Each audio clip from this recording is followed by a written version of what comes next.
Hello my dear friend, welcome back to my YouTube channel A for achievement stay with Preeti. और आज हम करेंगे class 12 pol science का chapter जिसका नाम क्या है, राष्ट्रीय निर्माण चुनौती। ये जो आपकी सेकंड बुक है इसका पहला चैप्टर है, बहुत इजी चैप्टर है। मैं आपको इस वीडियो में बहुत इजी तरीके से इसको समझाने वाली हूँ, वो भी एकदम सिंपल से सिंपल नोट्स के साथ, जो कि आपको एकदम अच्छे से समझ में आ जाएंगे और इससे आप अपना जो रिवीजन है वो भी कर पाएंगे। तो चलिए फिर देरी किस बात की है, इसको शुरू करते हैं। तो देखिए, सबसे पहले तो जो चैप्टर है इसका नाम क्या है, इसका नाम है राष्ट्र निर्माण चुनौती। इसमें हम ये पढ़ेंगे कि जब हमारा भारत देश क्या हो गया, विभाजित हो गया दो देशों में, तो उससे कौन कौन सी चुनौतियों का सामना करना पड़ा फिर से एक देश बनने में। ठीक है, तो हम इसमें ये पढ़ेंगे। सबसे पहले तो ये बताइए कि हमारे भारत के प्रथम जो प्रधानमंत्री थे वो कौन थे। अगर आपको पता है तो कमेंट सेक्शन में जरूर लिखिए। तो देखिए, भारत के जो प्रथम जो प्रधानमंत्री थे वो थे पंडित जवाहरलाल नेहरू। ठीक है, पंडित जवाहरलाल नेहरू। और जब हमारा भारत देश आजाद हुआ तो उन्होंने मध्य रात्रि को मध्य रात्रि इट्स मीन मिडनाइट को क्या करा, उन्होंने एक स्पीच दी या फिर एक भाषण दिया। उसी भाषण को हम क्या बोलेंगे, भाग्य मधु से चिर प्रतीक्षित। ये याद रखना क्योंकि एमसीक्यू क्वेश्चंस में मेन इंपॉर्टेंट क्वेश्चन आता है, ये ना आता ही आता है। अब हम यहाँ पे क्या देखेंगे कि अगर हम बात करें कि जब भारत आजाद भी नहीं हुआ था या फिर जब भारत विभाजित भी नहीं हुआ था, तो उससे पहले ऐसी कौन सी दो बातें थी जिसपे सबके सब सहमत थे। तो पहले बात क्या थी कि जो सरकार बनेगी ना आजादी के बाद, वो डेमोक्रेसी बनेगी, डेमोक्रेटिक बनेगी। मतलब ये सरकार बनेगी वो लोकतांत्रिक बनेगी, हमारा जो देश होगा वो लोकतांत्रिक देश होगा। अब दूसरी सहमति क्या थी कि जब हमारा देश आजाद होगा तो यहाँ पे जितने भी वर्ग है हमारे समाज के, गरीब अमीर कैसी भी जाति हो, कोई सा भी लिंग हो, सबको हम क्या देंगे, सबका हम डेवलपमेंट करेंगे, सबका हम विकास करेंगे साथ ही साथ। ठीक है, तो ये दो बातें थी जिसपे सबके सब सहमत थे। अब हम यहाँ पे बात करते हैं अपने मेन मुद्दे की, कि राष्ट्रीय निर्माण चुनौती वाला क्वेश्चन आपके पेपर में आता है 6 मार्क्स का। 3 नंबर की बात नहीं है, 4 नंबर की बात नहीं, 6 नंबर की बात है। ठीक है, और ये बहुत इंपॉर्टेंट क्वेश्चन है। तो देखिए, जो राष्ट्रीय निर्माण की चुनौतियां वो मुख्यतः 3 थी। पहली थी कि अखंडता। अखंडता का मतलब कि जब भारत विभाजित हुआ तो उसके सामने सबसे बड़ी समस्या यही थी कि वो भारत को फिर से एक करके कैसे जोड़े, क्योंकि भारत में बहुत सारी संस्कृति, बहुत सारी भाषाएं, बहुत सारे वर्ग, बहुत सारी जातियां, बहुत सारे धर्म, तो इन सबको एक साथ जोड़ना इतना आसान नहीं था जितना भी हमें सुनने में लग रहा है। ठीक है, तो ये एक चुनौती थी कि भारत को हम एकता के सूत्र में कैसे बांधे, अभी भारत में एकता कैसे लाए उसके रहने वाले नागरिकों के बीच। ये क्लियर हो गया। अब हम क्या देखेंगे कि लोकतंत्र, कि भाई हमारा भारत विभाजित हो गया, कितने में, पाकिस्तान में विभाजित हुआ, भारत में विभाजित हुआ, तो जो भारत है उसमें हम लोकतंत्र कैसे लेकर आए, क्योंकि जैसा कि आपको पता है कि जो लोकतंत्र है वो आसान प्रक्रिया नहीं है इतनी। लोकतंत्र के लिए हमें मतदाता सूची चाहिए, बहुत, मतलब कि अगर हम कोई भी लोकतंत्र प्रक्रिया करते, चुनाव करते, तो उसके लिए हमें बहुत सारी चीजों की जरूरत होती है। और अभी तो जो भारत था, अभी तो वो गरीब देश था, अभी वो विकास कर रहा था। क्यों कर रहा था, क्योंकि जो अंग्रेज है वो सब कुछ भारत का लेकर चले गए अपने देश। तो इसलिए क्या हुआ, यहाँ पे जो लोकतंत्र है उसकी भी समस्या आ गई। अब अगली समस्या क्या है कि यहाँ पे विकास करना, क्या करना, विकास करना। मतलब कि भारत है ना, उसके समूचे जो वर्ग है, इसका जितने भी लोग हैं यहाँ पे, गरीब अमीर कैसी भी जाति हो, कैसी भी भाषा हो, उन सबका विकास करना भारत के सामने चुनौती। मैंने जैसा कि आपको बताया कि भैया हिंसा बहुत हुई थी, लोग धर्म के नाम पे एक दूसरे को मार रहे थे, आंदोलन चल रहे थे, ऐसे था, तभी भारत विकास कर रहा था। जो अंग्रेज है वो सब कुछ लूट के चले गए थे। तो यहाँ पे जो भारत के जो नेता है ना, उनके सामने यह भी समस्या थी कि वो किस तरीके से क्या करें, अपना और अपने देश का विकास करें। इतना क्लियर हो गया आपको, चुनौती और आजादी के समय सहमति। अब हम यहाँ पे क्या बात करेंगे, अपना अगला जो टॉपिक है वो आता है द्विराष्ट्रीय सिद्धांत, किसे कहते हैं। द्विराष्ट्रीय जो सिद्धांत है इसका मतलब ये है कि जो हमारा इंडिया है, जो हमारा हिंदुस्तान है, वो एक कौम देश नहीं है, वो 2 कौम देश है। कौम का मतलब यहाँ यहाँ पे धर्म से है, ठीक है, कि जो भारत है ना वो एक धर्म का देश नहीं है, वो दो धर्म का देश है, हिंदू और मुस्लिम। वैसे यहाँ पे रहते तो बहुत सारे धर्म के लोग हैं, दुनिया में ज्यादातर जितने भी जो धर्म है वो भारत में ही आकर बसे हैं, लेकिन फिर भी ज्यादा जनसंख्या थी वो यहाँ पे किसकी थी, हिंदू और मुस्लिम की। तो उसका भी विभाजन करना था, तो यहाँ पे भारत का हिंदू और मुस्लिम धर्म के आधार पर विभाजन करने का जो सिद्धांत था उसको हम द्विराष्ट्रीय सिद्धांत के नाम से जानते हैं। इतना क्लियर हो गया।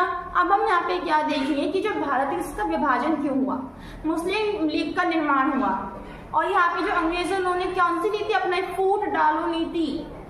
जो यहाँ पे जो मुस्लिम जो लोग थे वो पाकिस्तान अलग देश की मांग कर रहे थे। तो ऐसे बहुत सारे रीजन है जिस कारण क्या हुआ, हमारे भारत का विभाजन हुआ। कांग्रेस में हिंदू को ज्यादा महत्व दिया गया, हिंदुइज्म को, जो मोहम्मदनिज्म को ज्यादा महत्व नहीं दिया गया, ठीक है।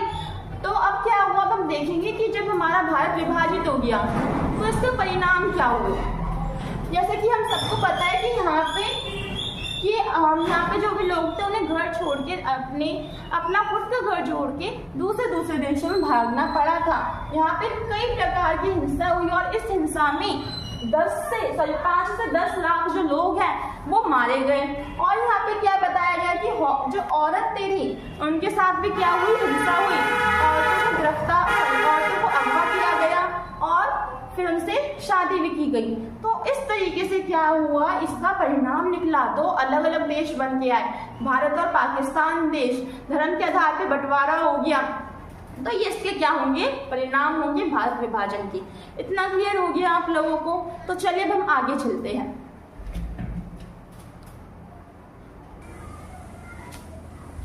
तो देखिए अभी हमने यहाँ पे 3 चुनौतियां अभी हम पढ़ के आए थे कि जो राष्ट्र निर्माण चुनौती उसमें 3 चुनौतियां थी। इसमें सबसे पहली जो चुनौती थी वो क्या थी, वो एकता लाना पूरे देश में, है ना। तो यहाँ पे हम जो फर्स्ट जो चुनौती है उसका हल भी हम इस चैप्टर में देखने वाले हैं। तो देखिए यहाँ पे जो एकता है, तो उस एकता को लाने में सबसे बड़ा जो हाथ था ना वो एक व्यक्ति का था, जो कि भारत के प्रथम उप मंत्री और प्रथम गृह मंत्री थे। तो उनका नाम आप कमेंट बॉक्स में बताओ कि वो कौन थे, ठीक है, जिनको लौह पुरुष कहा जाता है। और उनकी स्टैचू ऑफ यूनिटी भी लगी है गुजरात में। ये जो स्टैचू ऑफ जो यूनिटी लगी है ना वो उनको सम्मान देने के लिए लगी है कि उन्होंने इतने बड़े भारत देश को एकजुट कर लिया इतने बड़े भारत देश को, जिसको कर पाना इतनी आसान बात नहीं थी। तो देखिए यहाँ पे सबसे पहले हम क्या बात करेंगे कि रजवाड़े क्या होते हैं। रजवाड़े एक ऐसा क्षेत्र जहाँ पे राजा का शासन हो, उसको हम क्या बोलेंगे, रजवाड़े। देखिए अंग्रेजों ने शासन करा, इसका मतलब ये नहीं है कि अंग्रेजों ने पूरे भारत देश पे शासन कर लिया, नहीं। अंग्रेजों के टाइम पीरियड में भी यहाँ पे राजा का शासन था, उसी को हम क्या बोलेंगे, रजवाड़े। अब ये जो अंग्रेज थे ना, अब उन्होंने भारत के विभाजन कर लिया, तब भी इनको तसल्ली नहीं थी, तो उन्होंने यहाँ पे विलय नीति लाई, ठीक है। इसमें क्या था कि जो रजवाड़े हैं या फिर जो देश जो रियासतें हैं उनको 3 विकल्प दिए गए कि वो भारत में शामिल हो जाए, पाकिस्तान में शामिल हो जाए, फिर अपना खुद का नया देश बना ले, ठीक है। हम अपना अगला टॉपिक करते हैं जिसमें हम ये जानेंगे कि भारत में जो 2 रियासतें थी, कौन सी, हैदराबाद रियासत और मणिपुर जो रियासत है वो किस प्रकार से शामिल की गई। तो चलिए फिर देरी किस बात की, इसको शुरू करते हैं। तो देखिए जो हैदराबाद एक आजकल बस एक राजधानी बन के रह गया है, लेकिन ये पहले एक रजवाड़ा था, रियासत, जहाँ पे जो शासक था उसका नाम क्या था, उस्मान अली खान। क्या नाम था, उस्मान अली खान। जिस तरीके से हम किसी भी राज्य के शासक को राजा कहते हैं, उसी तरीके से जो हैदराबाद है वहाँ के शासक को निजाम कहा जाता है। इससे MCQ क्वेश्चंस अक्सर पूछा जाता है। लेकिन यहाँ का जो निजाम था बहुत ज़्यादा कंजूस था, अत्याचारी था। अगर देखा जाए तो ये जो उस्मान अली खान था ये दुनिया के सबसे ज़्यादा अमीर व्यक्तियों में गिना जाने वाला व्यक्ति था उस वक्त, लेकिन फिर भी कंजूस था, अत्याचारी बहुत था, बहुत ज़्यादा गलत सलूक करता था अपनी जनता के साथ। तो क्या हुआ, इसी के विरोध में हैदराबाद के जो किसान है ना उन्होंने एक आंदोलन चलाया। अब जब इन्होंने आंदोलन चलाया तो यहाँ पे जो हैदराबाद है उसका जो शासक है, निजाम जो है, उसने क्या करा, यहाँ पे अपनी सेना को भेजा और उसने सेना के जरिए इस आंदोलन को चुप करवाने का प्रयास करा। उस सेना का नाम था रजाकार। क्या नाम था? रजाकार। और जो रजाकार है उससे भी क्वेश्चन आता है। अब यहाँ पे जो रजाकार आई, अब उसने क्या करा, उसने यहाँ पे बहुत ज्यादा अत्याचार करा, लोगों को बहुत मारा पीटा, वहाँ की जो बेटियां उनके साथ बहुत ज्यादा गंदा सलूक करा। तो अब इसके विरुद्ध में जो भारत है उसने पोलो ऑपरेशन चलाया। कौन सा ऑपरेशन? पोलो ऑपरेशन। जैसे अभी फिलहाल में सिंदूर ऑपरेशन चला है ना, वैसे ही उस वक्त पोलो ऑपरेशन का चलन था। तो ये 1948 में चला था। अब जब भारत ने ये पोलो ऑपरेशन चलाया तो जो निजाम है उसने क्या किया, उसने आत्मसमर्पण कर दिया और फिर वो हैदराबाद में शामिल हो गया। और उसने किस पे हस्ताक्षर करे? विलय नीति पे या फिर सहमति विलय पत्र पर। तो इतना था हमारा हैदराबाद का विलय। और इससे आपका 4 नंबर का क्वेश्चन आता है। ये मैंने आपको टिप्स बताई है कि आप इन टिप्स पे इसको याद रखो और उसको एक्सप्लेन करके लिख सकते हो। अब हम यहाँ पे किसकी बात करेंगे? मणिपुर पे। जो मणिपुर है, यहाँ का जो राजा था इसका नाम था बोधचंद्र। क्या नाम था? बोधचंद्र। अब ये भी मणिपुर जो था वो भारत में शामिल होना नहीं चाहता था, लेकिन इसके ऊपर जो दबाव है वो हमारे भारत के प्रथम मुख्यमंत्री और गृह मंत्री के द्वारा बनाया गया, जिसको हम सरदार वल्लभ भाई पटेल कहते हैं, जिनको लौह पुरुष की उपाधि मिली है। तो यहाँ पे जो सरदार वल्लभ भाई पटेल है उन्होंने राजा बोधचंद्र पे दबाव बनाया। अगर हम बात करें कि भारत में सबसे पहले सार्वभौमिक व्यस्क मताधिकार कब हुए, तो मणिपुर में ही हुए थे। और उसके बाद यहाँ पे जो सरदार वल्लभ भाई पटेल है उन्होंने यहाँ पे क्या करा, मणिपुर पे दबाव बनाया कि हाँ वो उसमें शामिल हो जाए। और उसके बाद क्या हुआ, यहाँ पे जो मणिपुर है उसने विलय पत्र पर हस्ताक्षर किए। विलय पत्र ऐसा पत्र जिसके द्वारा जो मणिपुर है वो भारत में शामिल होगा। लेकिन इसी बात की जो अवहेलना है, मणिपुर को भारत में शामिल करने की जो विरोध में जो बातें की गई वो विपक्षी दलों के द्वारा की गई। उस वक्त विपक्षी दल थे।